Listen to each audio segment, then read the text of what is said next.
चरितं भगवता नारायणेन स्वयं व्यासेन चरितं पुराणमुनिना वन्दे महाभारतम् अद्वैतामृतवर्षिणीं भगवते नष्टाचार्यायिनीं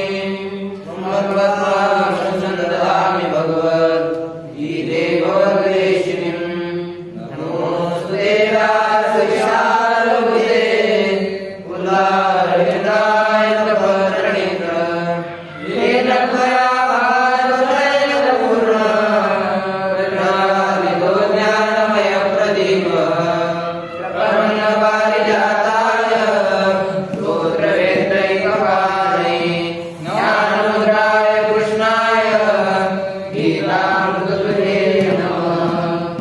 ॐ श्री भूषितकराय नवनीतलाभाय पीताम्बराधरबिम्बफलाधरोषाय पूर्णेन्दुसुन्दरमुखारविन्दनेत्राय कृष्णात्परं किमपि तत्त्वमहं न जाने न्यायालयं सारस्वताकराभां कल्याणदां कनकजन्मदामभूषाम् उत्तुङ्गवेन कुचकुङ्गमनोहराणीं वाणीं नमामि मनसा वचसा विभूते आदिनाथसमारम्भां श्रीज्ञानराज्यमध्यमान् अस्मदाचार्यपर्यन्तां वन्दे गुरुपरम्परां ज्ञानेशं नामदेवं च एकनाथं तथैव च तुकारां तथा वन्दे वारकरी-परम्पराम् आदिनाथं पूर्वशनैहित्वा निवृत्तिनादेवं च लोकं वन्दे मुर्मुः जयाञ्जे कीर्यास्मरण ओय सर्वविद्याञ्जलिकरण तेजवन्तुश्रीकरण श्रीगुरुजे जयादिमात्रमे शब्दसृष्ट्यागमे सारस्वतागमे विवेचि वकृत्वा गुणपणे अमृतादे पान्के मने रसोदिगुणमने अक्षरासि वावाजे अवतरण अवतरविधिनिलगुण तातात्रये सम्पूर्ण तत्त्वबोध श्रीगुरुजे पाय जय जय गुरुश्रीहाय तयैव भाग्योय उन्मेषासि हे नमस्कारो नाथा। श्री भगवान पांडुरंग परमात्मा श्री ज्ञानवराय श्री जगद्गुरु तुकाराम महाराज श्री संत एकनाथ महाराज आदिगुरु शंकराचार्य इत्यादी सर्व संतांच्या अलौकिक हेतुकी अकारण करून अशा कृपेनं ग्रंथराज ज्ञानेश्वरीचा आपण विचार करत आहोत। ग्रंथराज ज्ञानेश्वरीचा विचार करताना यापूर्वी आपल्या पुढे भगवान परमात्म्यानं ब्रह्मदेवाने सांगितलेल्या कथेच्या द्वारे स्वधर्मरूप यज्ञाचं पालन जर केलं तर कोणत्या कोणत्या फळाची प्राप्ती होते, फलमीमांसा या ठिकाणी प्रकट केली। इथं यापुढे जर आपण स्वधर्मरूप यज्ञ केला नाही तर मनुष्याची काय काय हानी होते, किती त्याला मुख्य वस्तूला गमावं लागतं, या विषयी विचार येथे प्रस्तुत केला जात आहे। भगवान बोलतात की इष्टान भोगान हिरो देवा दस्यन्ति यज्ञ भाविता तैर्दत्तान प्रदायेभ्यो यो भुंक्ते तेन एव सः। जर देवता संतुष्ट झालेल्या देवतांनी दिलेले अन्न पदार्थ हे आपण त्या देवतेंना वापस न देता आपण स्वतःच त्या पदार्थाचं सेवन केलं तर काय होईल की त्यांना वापस न देता आपण स्वतः जर भोगलं तर तो चोरच आहे असं समजा. आणि चोर म्हटलं तर त्या चोराला त्या दृष्टीनं काय प्राप्त होईल? शिक्षा सुद्धा यथायोग्य रीतीनं प्राप्त होईलच. याविषयी आपण विचार करत असताना तैसे सर्व सुखे सहित दैवच मूर्तिमंत येईल देखा काढत तुम्हा पाठी ऐसे भोग भरित व्हाल तुम्ही अनार्थ जरी स्वधर्मैक निरत वर्ताल. जर आपण स्वधर्मैक निरत झालो, स्वधर्मामध्येच आपण लागलो, केवळ स्वधर्म केला तर आपल्याला यथेष्ट सर्व प्रकारचे भोग प्राप्त होतात. परंतु आपण स्वधर्मामध्ये लागलो नाही तर आपल्याला सगळे पदार्थ प्राप्त होत नाहीत आणि आपली हानी झाल्याशिवाय राहणार नाही.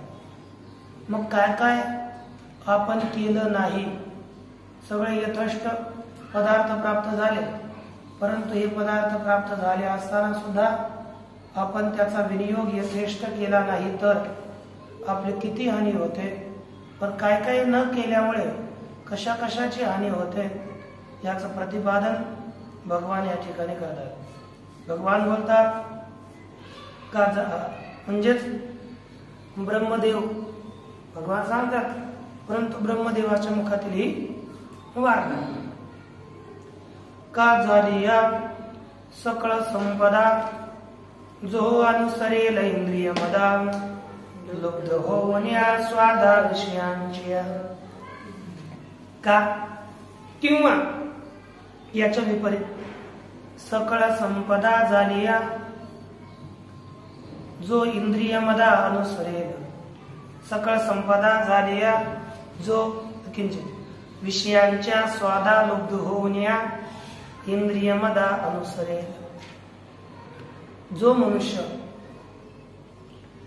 याच्या विपरीत करेल किंवा एखाद्या मनुष्याला सगळ्या प्रकारची संपत्ती प्राप्त झालेली आहे, का सकळ संपदा झाली या सर्व प्रकारची संपत्ती प्राप्त झाली असता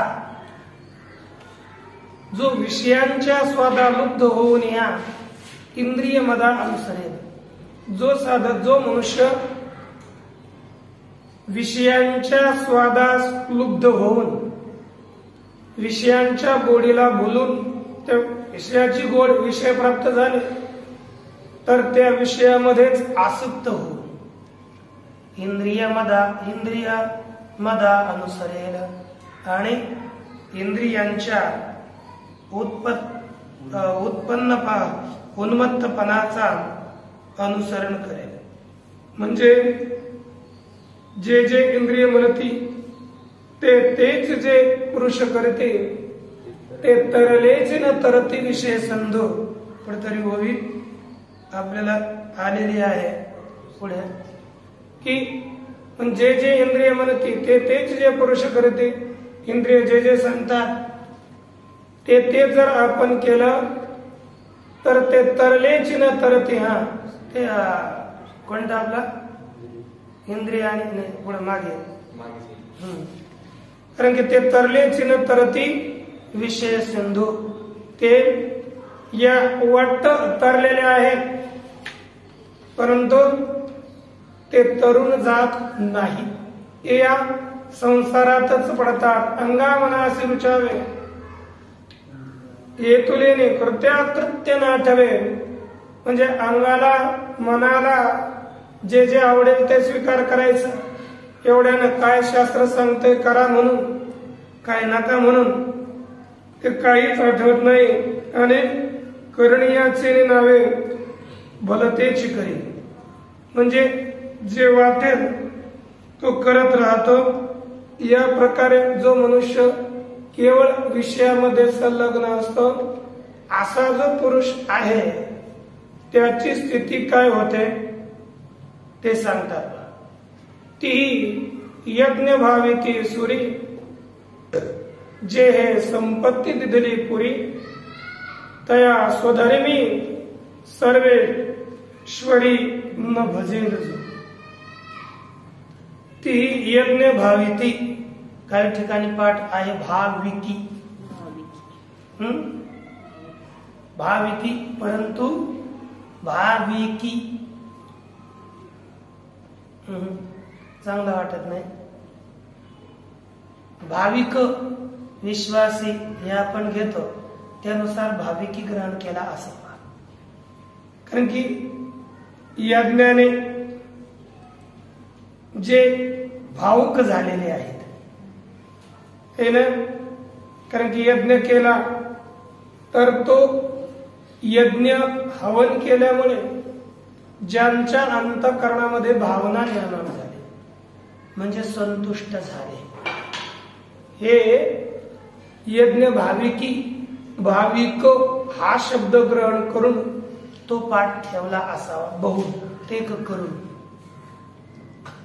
परंतु श्लोकामध्ये यज्ञ भाविता हा साक्षात पद आहे. यज्ञ भाविता साक्षात पद आहे. मग यज्ञ भावितो, यज्ञाने भावित, यज्ञाद्वारे भावयुक्त केलेले, संतुष्ट केलेले. यामध्ये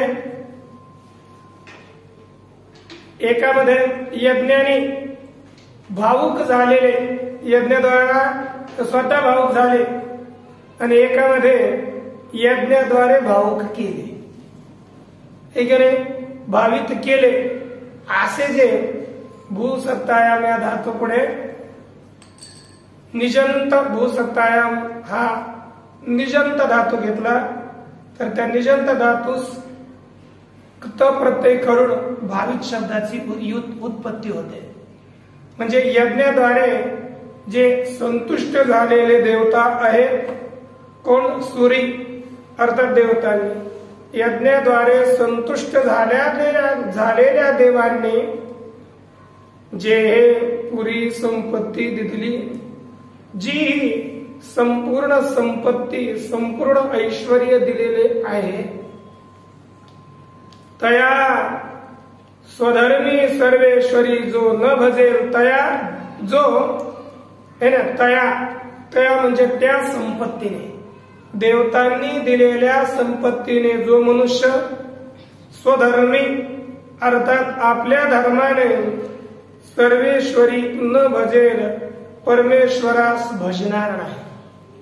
संपत्ती अधिक आपले कोणालाही जी संपत्ती प्राप्त झालेली असते प्रारब्ध कर्मानुसार किंवा देवतेच्या संतुष्टतेनुसार ती आपल्याला संपत्ती प्राप्त होते. त्या संपत्तीचा यथायोग्य जर वापर नाही केला, त्यानं आपल्या धर्माने, ज्याचा जो धर्म आहे त्या धर्माने परमेश्वरास जो भजणार नाही, केवळ आपला संसार वाढेल, तर काय स्थिती होईल ती पुढे सांगणार. परंतु या क्रिया नाही केल्या. एक 37व्या ओवीमध्ये जो विषयांच्या स्वादामध्ये, आसक्तीमध्ये, विषयांच्या मध्ये लुब्ध होईल, त्यांच्यात आसक्त होईल आणि मदोन्मत्त अशा इंद्रियांचं अनुसरण करेल. इंद्रिय जे बोलतील त्यानुसार जो वागेल, आपलं काम जो करणार नाही. आणि दुसऱ्या पुन्हा 4थ्या ओळीत सांगितलं की यज्ञाने संतुष्ट झालेले जे देव, त्या देवतांनी दिलेली संपत्ती, त्या संपत्तीच्या द्वारे जो त्या देवतेंचीच पूजा स्वधर्माने परमेश्वराचं जे भजन करणार नाही, असा मनुष्य दोन झाले. एक नाही म्हणजे आपल्याकरिता एक भगवान परमात्माची पूजा करणं हेच आपल्यामध्ये श्रेष्ठ एक ओळी दिसते इथे. हे विहित कर्म पांडवा आपला अनन्य ओलावा आणि हेच परम ठेवा मज सर्वात्मकाची. म्हणजे हे अर्जुना, हे आपलं जे विहित कर्म आहे तोच खरा आपला अनन्य ओलावा म्हणजे झरा आहे. जर आपल्याला पुण्यरूपी पाणी प्राप्त करायचं असेल तर स्वधर्मरूपी झऱ्याचं सेवन आपण केलं पाहिजे. स्वधर्माचं अनुष्ठान जर नाही केलं तर पुण्यरूपी पाण्याची प्राप्ती होणार नाही. नित्य वाहणारा झरा आहे, हा झरा कधीच खंडित होऊ शकत नाही. परंतु आपण तो झरा डावलून दिला, तो झरा सोडला तर आपल्याला पुण्यात्मक रूपी पाणी, आपल्याला एवढा अमूल्य ठेवा प्राप्त होणार नाही. जर आपण या स्वधर्माचं अनुष्ठान केलं तर तया सर्वात्मका ईश्वरा स्वकर्म कुसुमांची या वीरा पूजा केली होय अपारा तोषा लागे. त्या भगवान परमात्म्याचे आपण काय केले, त्या सर्वात्मक ईश्वराची स्वधर्मरूपी यज्ञाने जर आपण पूजा केली तर त्याच्या संतोषाला कारणीभूत होते. म्हणजे परमात्मा संतुष्ट होतो. त्याच्या संतुष्टीचं साधन एक आहे, आपला आपण धर्म करून भगवान परमात्म्याला त्या सगळ्या क्रिया अर्पण करणं. असं केलं तर आपलं कल्याण आहे. असं जो करणार नाही, जो इंद्रियांच्या विषयामध्ये आसक्त होईल, स्वधर्मरूपी यज्ञानं परमात्म्याला संतुष्ट करणार नाही. 2 आणि तृतीय बोलतात, अग्निमुखी हवन न करील देवता पूजन प्राप्त वेळे भोजन ब्राह्मणाचे. जो साधक, जो मनुष्य अग्निमुखी आता करील, हे आपल्याला जोडावं लागेल. जो अग्निमुखी हवन न करील, जो देवता पूजन न करील, प्राप्त वेळे ब्राह्मणाचे भोजन न करील. 3 गोष्टी आपल्याला सांगितल्या. 1, जो अग्निमुखी हवन न करील, आपल्याला अग्नीच्या मुखामध्ये हवन आपण केलं पाहिजे. आपण ते मुंडक उपनिषदामध्ये अग्नी पाहिली, काली करालीच मनोजवाच सोलोहितायाच सुधुम्र भरणा विस्फुल्लिंगी विश्वरुचीच देवी लीलायमाना इति सप्त जिह्वा. ही अग्नी कशी आहे, 7 जिव्हावाली आहे. जर 7 जिव्हावाल्या या अग्नीचं हवन आपण केलं पाहिजे. जर केलं नाही तर तिथे फळ दिलं. अहुतम वैश्वदेव मविधिना हुस्तहुतम आसक्तमास्तस्य लोकानिनस्ति यस्याग्निहोत्रम मदर्शम पौर्णमासम मनाग्रयण मतिथिवर्जितञ्च अहुतम वैश्वदेव मविधिना हुतम आसक्तमास्तस्य लोकानिनस्ति. या श्लोकामध्ये जर आपण ज्या मनुष्यानं अथादर्श मग पौर्णमास, ज्यानं अमावस्येचे याग केलेले नाही, पौर्णमासचे याग केलेले नाही, अथादर्श मग पौर्णमास मनाग्रयण अतिथी, अरे अतिथीची पूजा करत नाहीये, ज्यानं अविधीनं हवन के अविधीना हुतम, ज्यानं अहुतम, ज्यानं हवनच केलं नाही, ज्यानं अविधीनं हवन केलेलं आहे, असे जे पुरुष आहेत, श्रुती सांगते आसक्तमान तस्य लोकानि नस्ति. त्या पुरुषाचे इथपासून ही अभिविधी पर्यंत आहे. म्हणजे 7 लोकांपर्यंत, भूरलोक, भुवरलोक, स्वर्लोक, महलोक, जनलोक, तपोलोक आणि सत्यलोक, या सगळ्या लोकांचा नाश होतो. म्हणजे त्याला एकाही उत्कर्षाची प्राप्ती होत नाही जो या प्रकारचा असतो. तेच समजा की त्याला जो श्लोक आहे ना, त्या श्लोकाचंच व्याख्यान माऊली या 2-4 ओव्यामध्ये करत आहे. तोच श्लोक आहे. प्रमाण रूपानं त्याच श्लोकाचं व्याख्यान इथे केलं की त्याला काय काय होतं, परंतु एक वेगळं केलं. अहुतम अग्निमुखी हवन न करील, आहे की नाही. अहुतम पदाचा अर्थ न करील देवता पूजन अवैश्वदेव प्राप्त वेळे भोजन ब्राह्मणांचे.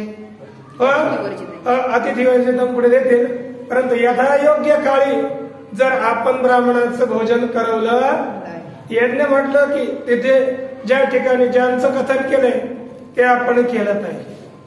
परंतु जो करणार नाही असा जो मनुष्य आहे त्या मनुष्याची काय स्थिती होते त्याविषयी आपल्याला आणखी जर पुढे कथन करतात की विमुख होईल गुरुभक्ती, आदरून करील अतिथी, संतोष नेदील ज्ञाती आपुलिये.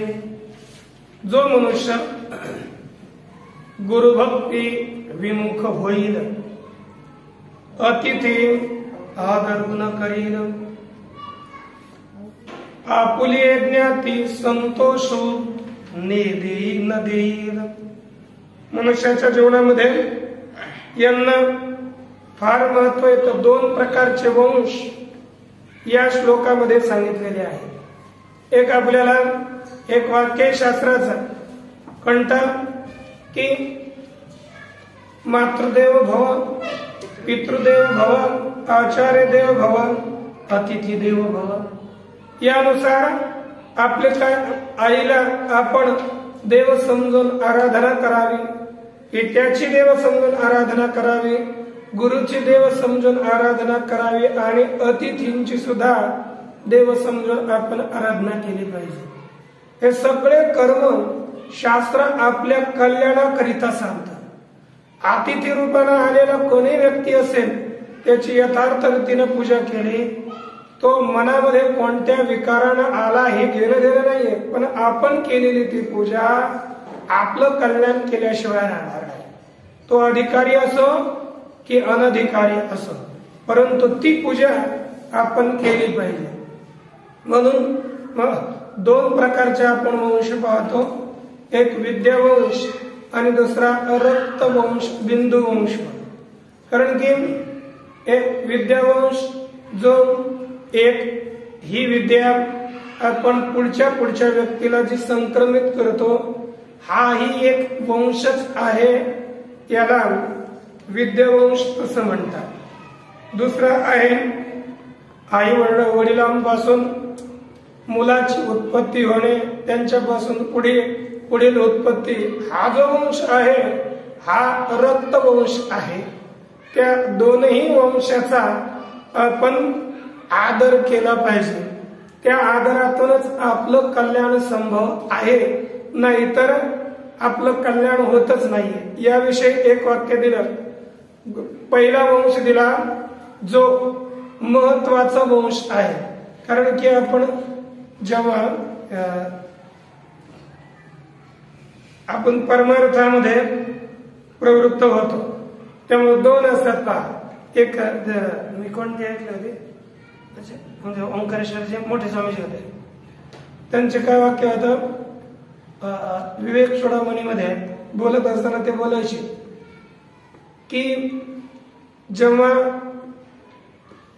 साधक घर सोडून येतो तेव्हा त्याला पहिलं नाव जे प्राप्त झालेले असतं त्यांचं म्हणणं, कारण की जे सगळे सांसारिक लोकांना नाव दिलेले राहतात, संसारिकाने म्हणजे ते माईक संसार संबंधित जे असेल आपला कुल त्या कुलाशी संबंध असतो पहिला. नंतर त्यामध्ये पुन्हा आपलं नाव त्या सांसारिक लोकांनी ठेवलं म्हणून त्याला सुद्धा माईक, आपला सगळा वस्त्राधिक संसाराशी संबंध असतात म्हणून ते सगळे माईक. परंतु आपण जेव्हा सोडून गुरुच्या शरणागतीला जातो तेव्हा सगळं नवीन प्राप्त होतं, सगळं गुरु संबंधी. आणि ही जी परंपरा आणि ही देव संबंधी आहे आणि ही संसार एक माया संबंधी परंपरा आणि एक देव संबंधानं आलेली परंपरा. नंतर गुरु आश्रमात आल्यानंतर नैष्ठिक ब्रह्मचर्य इत्यादी प्रारंभ होतात ना, त्यानंतर त्याचं काय बदलतं, जे माईक नाम त्या नावाचा त्याग करून परमात्मा संबंधी आपण सगळ्या गोष्टी परमात्मा संबंधीच्या ग्रहण करतो. नाव माईक होता त्याचा त्याग करून परमात्मा संबंधी गुरु प्रदत्त नाम प्राप्त होतं. एक नावचं बदललं, नंतर त्याचा जो वंश असतो आपण गोत्राधिक बोलतो, ते पहिलं गोत्र संसार जे गोत्र असेल संसारिकांचा ज्याचं जे असेल आई वडिलांपासून प्राप्त झालेलं ते गोत्र वेगळं, आणि जेव्हा आपण नैष्ठिक ब्रह्मचर्य संन्यासी इत्यादी मध्ये जातो तेव्हा आपलं गोत्र बदलून परमात्मा संबंधी गोत्र अच्युत अथवा भूर्भुवस्व इत्यादी गोत्र प्राप्त होतं. म्हणजे गोत्र बदलतं, नाव बदलतं, त्याचे वस्त्राधिक जे माया संबंधी वस्त्र असतात ते परिवर्तन होऊन दुसरे बदलतात. या रीतीनं सगळ्याच त्याच्या आणि तत्वज्ञानाच्या मार्गाने तो आपल्या उत्कर्षाच्या मार्गाने प्रवृत्त होतो. म्हणजे सगळं त्याचं जेव्हा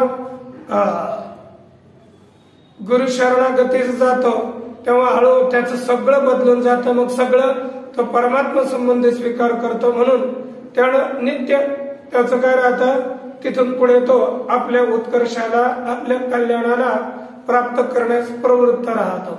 आणि त्याचं कर्तव्य तेच आहे की आपण ज्या मार्गामध्ये लागलो तो मार्ग चांगल्या प्रमाणे आपण त्याचं सेवन करावं आणि त्या मार्गानं परमात्मा प्राप्ती करून घ्यावी.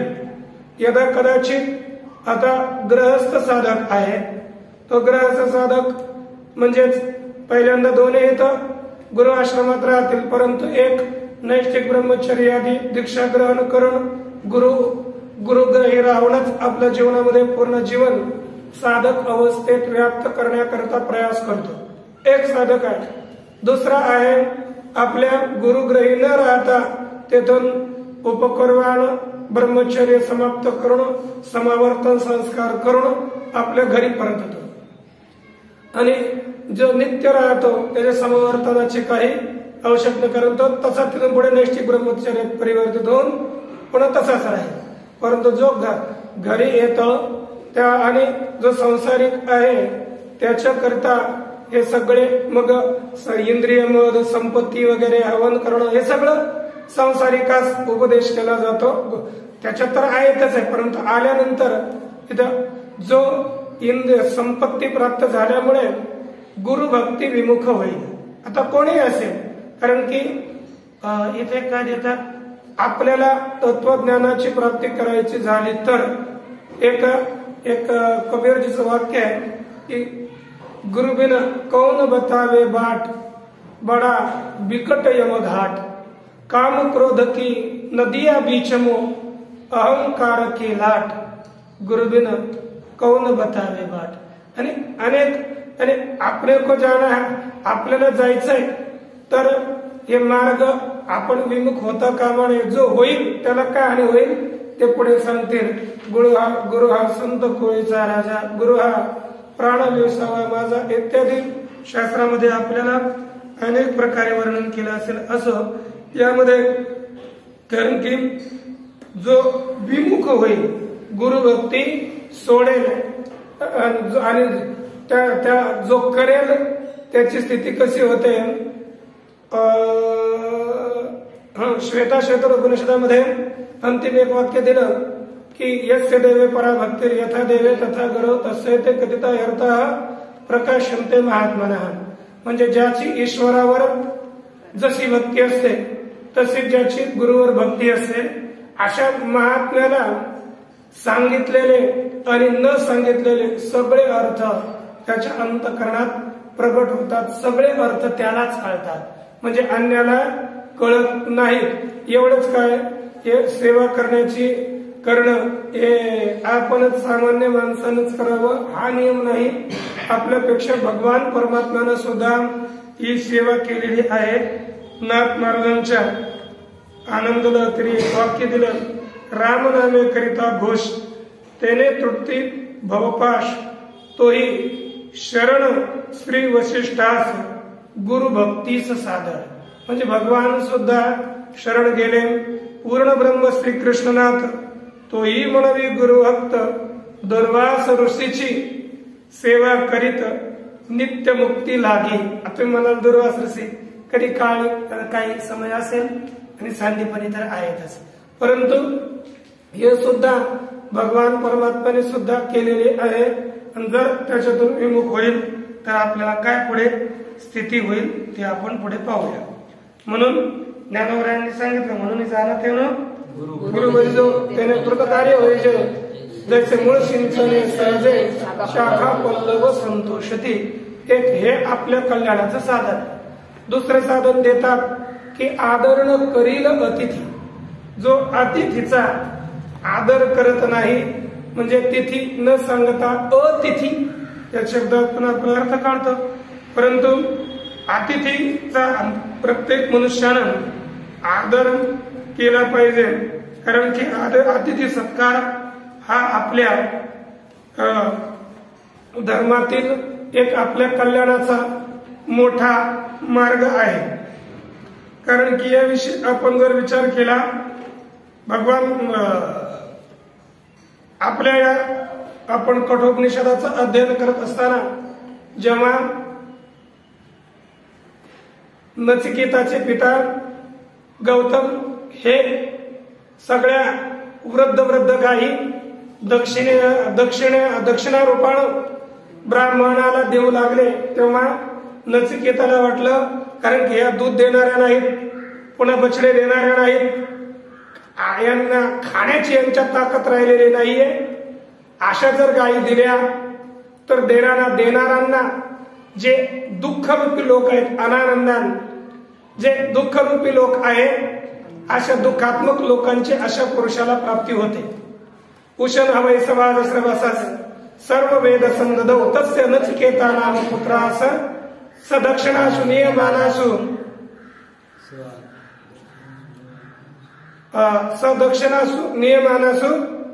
एक वाक्य दिलं. सोमन्यता की पीतोदका जगदतृणा दग्धदोहा निरिंद्रिया आनंदानामते लोकातांस गच्छति ताडक.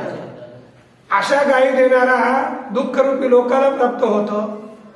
म्हणून पित्याची अधोगती होऊ नये या हेतूने तो आपल्या पित्याजवळ गेला आणि त्यांना म्हणला का तथ कस्मैवां दासीसीति द्वितीयं तृतीयं स उवाच मृत्यवे त्वां. तो नचिकेता आपल्या पित्यास बोलू लागला की मला कोणाला देता, हे गाय तुम्ही देऊ लागले ब्राह्मणाला, मला कोणाला देऊ लागले. एक वेळेस बालक आहे 5 वर्षाचा होता, सोडून दिलं. दुसऱ्या वेळेस बोलू लागले, सोडून दिलं, दुर्लक्ष केला. परंतु तिसऱ्या वेळेस बोलल्यानंतर राग आला. नायम कुमार स्वभाव, याचा बालक स्वभाव नाहीये, हा फार धीट झालाय. आणि मग त्यानं सांगितलं मृत्यवे त्वा ददामि, मी तुला मृत्यूला दान करतो. असं म्हटल्यानंतर पिताजी एवढे एकांतात विचारले काय बोललो मी हे. आणि हाही एकांतात विचार करू लागला. बहुनामी प्रथमो बहुनामी मध्यमा किंचित यमस्य कर्तव्यम यन्मयाद्य करिष्यति. अरे अनेकांमध्ये मी कधी 1 नंबरच राहिलो, जास्तीत जास्त झालं तर 2 नंबर राहिलो, मी कधीच 3 नंबरला गेलो नाही. इतका आचरणामध्ये अभ्यासामध्ये सगळ्यामध्ये उत्तम राहिलो.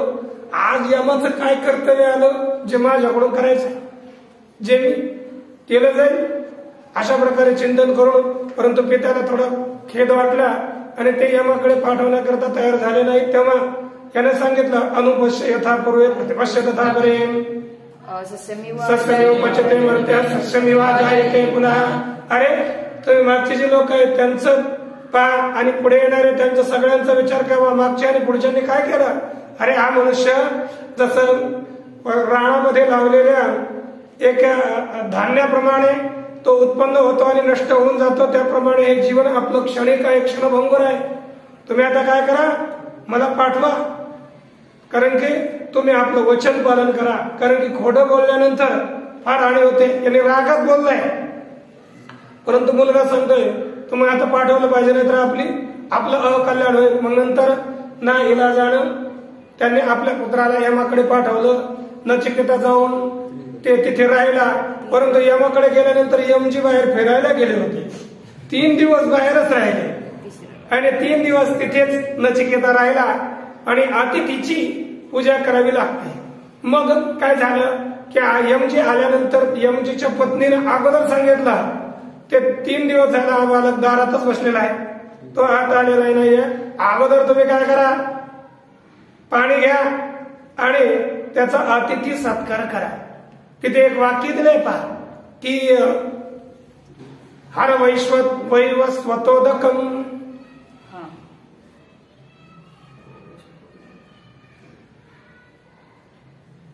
अग्नी ब्राह्मण हा अग्नी होऊनच घरामध्ये प्रवेश करत असतो. अतिथी ब्राह्मणो ग्रहाण म्हणून त्याने सांगितलं की तुम्ही सर आरंभी आठवे ना. परंतु असं म्हणजे ब्राह्मण हा अतिथी वैश्वानर हा प्रविशत अतिथी ब्राह्मणो ग्रहाण हर वैवस्वतो तस्येतं शांतिं कुर्वन्ति हर वैवस्वतोदकम. म्हणजे सांगितलं की वैश्वानर अग्नी होऊन अतिथी घरामध्ये प्रवेश करत असतो म्हणून त्याची सगळे लोक शांती करतात. त्याला यथायोग्य उपहार अधिक प्रदान करून तुम्ही सुद्धा त्याला काय करा, पाणी आणा आणि पाद्यपूजन आधी करा. तो एवढा मोठा ह्या बालक परंतु अतिथी आहे ना, त्याची आपण पूजा केली पाहिजे. मग त्याची पूजा इत्यादी करून मग सांगितलं जर आपण अतिथीची पूजा केली नाही तर काय स्थिती होते. आशा प्रत्यय संगतग्न सुनृतां चेष्टापूर्ते पुत्र पशुश्च सर्वान् एतत् सर्वं वृन्ते पुरुषस्याल्पमेधसो यस्या नश्नन् वसति ब्राह्मणो गृहे. त्या ठिकाणी अमात्य मंत्री आणि त्यांची पत्नी यमाची पत्नी त्यांना यमाला सांगितलं की महाराज आशा प्रत्यय सगळ्या है ना, आशा प्रत्यय सगळ्या आपल्या आशा नष्ट होऊन जातात. ज्याच्या घरामध्ये ब्राह्मण न खाताना अतिथी ज्याच्या घरामध्ये सेवन भोजन न करताना राहतो त्याच्या आशा प्रत्यय पुरुषस्या प्रत्यय संगतज्ञ त्याच्या सगळ्या आशा नष्ट होतात, प्रतीक्षा नष्ट होतात. आशा प्रतीक्षे संगतज्ञ ज्या आशा नष्ट होतात. आशा म्हणजे निर्ज्ञात प्राप्यष्टार्थ प्रार्थना. ज्या वस्तू आशा अनिज्ञात प्राप्यष्टार्थ प्रार्थना. आशा म्हणजे ज्या पदार्थाला आपण जाणलेलं नाही. आशा इष्ट पदार्थाच्या प्राप्तीची इच्छा करणं, प्रार्थना करणं त्याला आशा म्हणतात. आशा ही आम्हाला आशा आहे हे आलं तर बरं होईल, निश्चित नाही की ते येणार की नाही. म्हणजे जो पदार्थ निश्चित रीतीनं प्राप्त होईल की नाही याची निश्चितता नाही, नियमितता नाही, ज्ञात नाही, अशा पदार्थाची प्रार्थना करणं त्याला आशा म्हणतात. दुसरं आहे प्रार्थना निर्ज्ञात प्राप्यष्टार्थ प्रार्थना. प्रतीक्षा काय असते, जो पदार्थ येणार आहे 5 वाजता गाडी येणार आहे, 5:15 वाजले आले नाही महाराज, परंतु येणार आहे हे ज्ञात आहे म्हणून आपण प्रतीक्षा करत राहतो.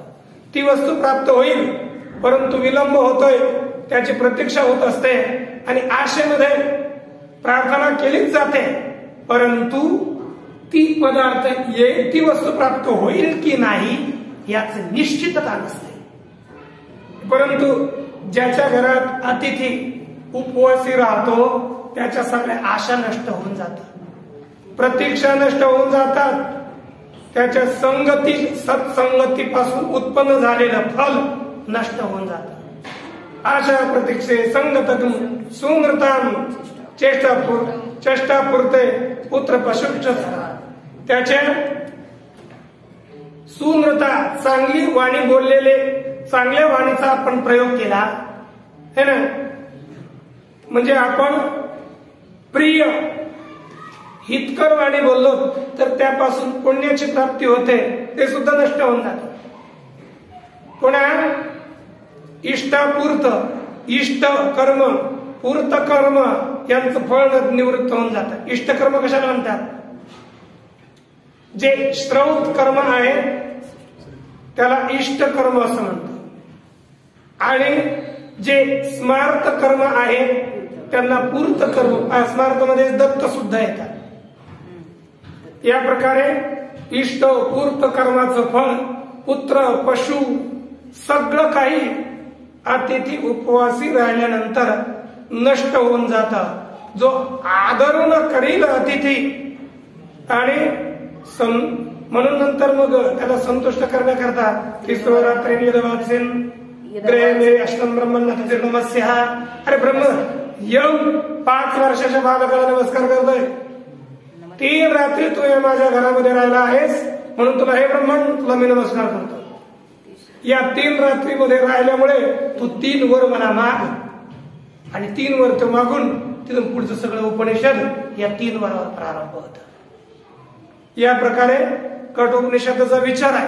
म्हणजे आपल्याला ही ओवी विचार करताना तो सगळा विचार येतील. आदरून करील अतिथी तर आपलं काय काय नष्ट होतं तर आपल्याला कळेल. संतोष नेतील ज्ञाती आपुले. आणि जो मनुष्य आपली जी ज्ञाती आहे, आपले जे बंधू बांधव आहेत त्यांना संतुष्ट करणार नाही. कारण की आपले जे काही संबंधी आहेत त्यांचे सुद्धा आपण कल्याण केलं पाहिजे, त्यांच्या उद्धाराकरता प्रयास केला पाहिजे. नाहीतर आपलं कल्याण होत नाही. कारण की या संबंधी लोकांचा जेव्हा गृहस्थाश्रमामध्ये राहतो तर एक पितृ राहतं. ते पितृ दूर करावं लागतं. त्यांना सगळ्यांना संतुष्ट केलं तर आपलं कल्याण होतं. आणखी पुढे बोलतात ऐसा स्वधर्म क्रिया रहितू आथिलेपणे प्रमत्तू केवळ भोगासक्तो होईल जो. ऐसा जो स्वधर्म क्रिया रहितो आथिलेपणे प्रमत्तू. याप्रमाणे जो स्वधर्म रूपी क्रियाने रहित होतो म्हणजे स्वधर्म रूपी क्रिया करत नाही. शास्त्राने आपल्याला जे सांगितलेलं आहे ते करत नाही. मग काय करतो? ऐसा स्वधर्म क्रिया रहितो आथिलेपणे प्रमत्तो. आथिलेपण म्हणजे संपन्नतेने प्रमादी बनतो. काही एखादी आपल्याला वस्तू प्राप्त झाली मनुष्य तुरंत प्रमादी बनतो. मी म्हणजे आता त्याला होतं बेफाम सुटतो है ना. म्हणजे त्याला कसं कोणाशी किती मवाळपणानं वागावं हे काही कळत नाही. तो कसा वागेल ते सदा मातला धुळी जैसा बैल जर मुसांड बैल असेल तर तो जसा माततो त्याप्रमाणे मनुष्याची स्थिती होते. अशा 2-4 चीज आहेत ज्याच्यामुळे मनुष्य प्रमादी होतं. एक आहे की मला काय ऐश्वर्यम धन संपत्ती प्रभुत्वम अविवेकता एकैकस्य मप्यनर्थाय किमु यत्र चतुष्टय. असं एक श्लोक आहे. ऐश्वर्य झालं आलं तर मनुष्य प्रमादी होतो. धन संपत्ती आली मनुष्य प्रमादी होतो. आपल्याला राजगद्दी प्राप्त झाली है ना, नेता झाला की प्रमादी होतो आणि अविवेक आला तर मनुष्य प्रमादी होतो. हे एक ज्याच्याजवळ आले ते त्याचा अनर्थ करतात आणि जर 4ही आले तर का अनर्थ होणार ना. म्हणजे अनर्थ होतो. हे आथिलेपणे प्रमंतू आणि केवळ भोगासक्तो होईल जो. हे सगळं सोडून देऊन केवळ मनुष्य जो भोगामध्ये विषयामध्ये आसक्त होईल. मग अंगामनासी रुचावे हे तुले कृत्य आठवे. काहीच करत नाही. ते वाटेल ते भोगत राहतो. परंतु हे भोग पाहिले तर सुख देणारे नसतात. विद्वान लोक याच्यात आसक्त होत नाही. जे अविवेकी असतात त्याच्या विषयामध्ये आसक्त होत असतात. आपण भगवान परमात्म्यानं सांगितलेल्या वाक्यानुसार जर आपण पाहिलं येही संस्पर्शजा भोगा दुःख येऊ नये ते आद्यंतवंत कौंते नोतेश्वरमते. विद्वान लोक हे जे काही विषय आणि इंद्रियाच्या स्पर्शापासून उत्पन्न होणारे भोग आहेत त्याच्यामध्ये आसक्त होत नाहीत. कारण ते ना नष्ट आणि उत्पन्न होणारे आहेत. त्याच्यात विद्वान लोक रमत नाहीत. बर, जो रमेल म्हणजे हे या क्रिया करणार नाही, जो इंद्रियांच्या प्रमादी असे इंद्रियांचं अनुसरण करेल, जो आपल्या स्वधर्माने ईश्वराची पूजा करणार नाही, पुन्हा जो अग्नीत हवन करणार नाही, देवतेचं पूजन करणार नाही, प्राप्त वेळेस ब्राह्मणाचं म्हणजे अतिथी नसेल, परंतु यथा योग्य काही क्रिया करत असताना त्यामध्ये ब्राह्मणांचं भोजन करावं असं शास्त्र सांगतं.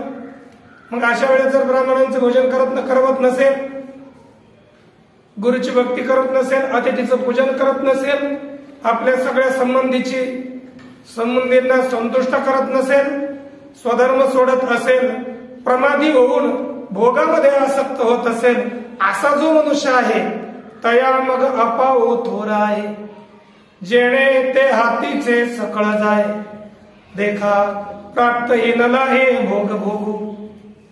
असा जो मनुष्य आहे ना, असं जर करू लागला मग तया अपाओ थोर आहे, मग त्याला थोर अपाओ आहे, जेणे ते हातीचे सकळ जाय, देखा प्राप्त ही भोग भोगून आहे.